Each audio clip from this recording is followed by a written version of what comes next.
Hello అండి. Welcome back to our channel Kalyani kitchen Telugu. ఈరోజు మన రెసిపీ ములక్కాడ మసాలా కర్రీ. ఈ కర్రీ రైస్‌లోకైనా, చపాతీలోకైనా, ఏదైనా వెజ్ పులావ్‌లోకైనా చాలా బావుంటదండి. ఎలా చేయాలో చూద్దాం ఇప్పుడు. స్టవ్ పై ఒక కడాయి పెట్టుకొని అందులో ఒక గరిటెడు ఆయిల్ వేసుకొని ఆయిల్ హీట్ అయిన తర్వాత పోపు దినుసులు, అందులోనే 2 ఎండుమిర్చి కూడా ముక్కలుగా వేసుకొని పోపును ఒకసారి కలుపుకోవాలి. పోపంతా వేగిన తర్వాత 2 మీడియం సైజ్ ఆనియన్స్ చిన్న ముక్కలుగా కట్ చేసుకొని వేసుకోవాలి. ఆనియన్స్ మెత్తబడే వరకు ఫ్రై చేసుకోవాలి. ఆనియన్స్ వేగేటప్పుడే కొద్దిగా ఉప్పు వేసుకుంటే ఆనియన్స్లో ఉన్న వాటర్ అంతా వదిలేసి తొందరగా ఫ్రై అవుతుంది. ఇలా ఒక 4-5 నిమిషాలకి ఆనియన్స్ అన్నది చక్కగా ఫ్రై అయిపోతుంది.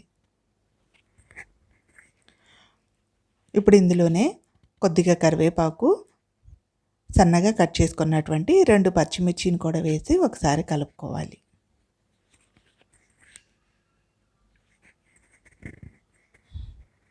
ఆనియన్స్ ఫ్రై అయిన తర్వాత ఇందులోనే 1 టీ స్పూన్ అల్లం వెల్లుల్లి పేస్ట్ కూడా వేసుకొని అల్లం వెల్లుల్లి పేస్ట్ పచ్చివాసన పోయే వరకు ఫ్రై చేసుకోవాలి.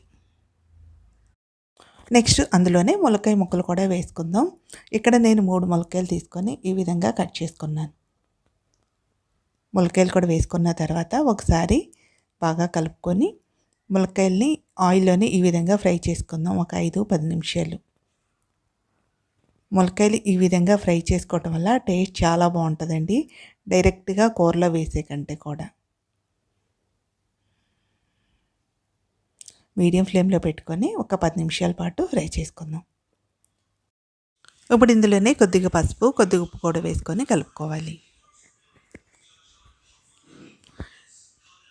ఇవి బాగా కలుపుకున్న తర్వాత ఇందులోనే ఒక 3 లేదా 4 మీడియం సైజు టమాటాలని ఈ విధంగా ముక్కలుగా కట్ చేసుకొని వేసుకోవాలి.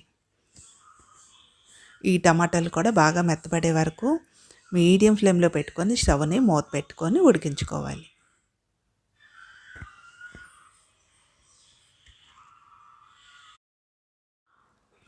టమాటాలు మగ్గే లోపల ఇప్పుడు మనం ఒక మసాలాను ప్రిపేర్ చేసుకుందాం. దానికోసం నేను ఇక్కడ జీడిపప్పులు, ఎండు కొబ్బరి తీసుకున్నాను. ఒక మిక్సర్ జార్ తీసుకొని అందులో ఒక 10 జీడిపప్పులు, సన్నగా కట్ చేసుకున్నటువంటి ఎండు కొబ్బరిని వేసుకోవాలి. ఎండు కొబ్బరి లేకపోతే పచ్చి కొబ్బరి అయినా తీసుకోవచ్చు. ఇక్కడ జీడిపప్పు ప్లేస్లో మీరు పల్లీలు కానీ నువ్వులైనా యాడ్ చేసుకోవచ్చు.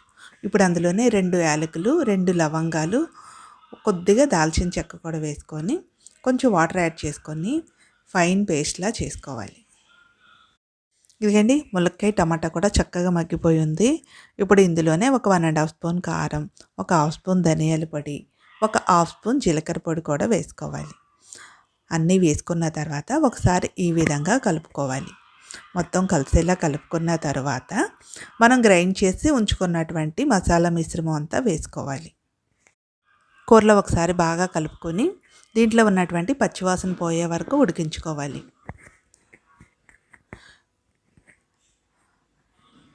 స్టవ్ని లో ఫ్లేమ్లో పెట్టేసి మూత పెట్టేసి ఒక 4-5 నిమిషాల పాటు ఉడికించుకుంటే ఇదిగండి 4-5 నిమిషాల తర్వాత ఈ విధంగా కూరలో నుంచి ఆయిల్ అన్నది సపరేట్ అవుతుంది.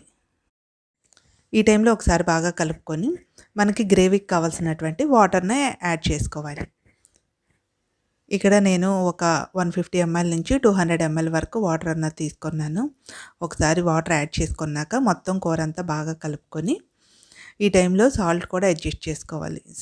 సాల్ట్ ఒకసారి చెక్ చేసుకొని సాల్ట్ చాలకపోతే ఈ టైంలో కొద్దిగా వేసుకొని ఒకసారి మరలా కలుపుకొని మూత పెట్టేసి సిమ్లో పెట్టుకొని ఒక 5-6 నిమిషాల పాటు ఉడికించుకోవాలి.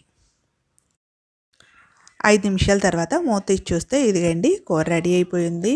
ఆయిల్ కూడా కూరలో నుంచి సపరేట్ అయిపోయింది. ఫైనల్గా కొత్తిమీర యాడ్ చేసుకొని ఒకసారి ఈ విధంగా కలుపుకొని స్టవ్ ఆపేసుకోవటమే. వేడి వేడిగా సర్వ్ చేసుకుంటే చాలా అంటే చాలా బాగుంటుందండి.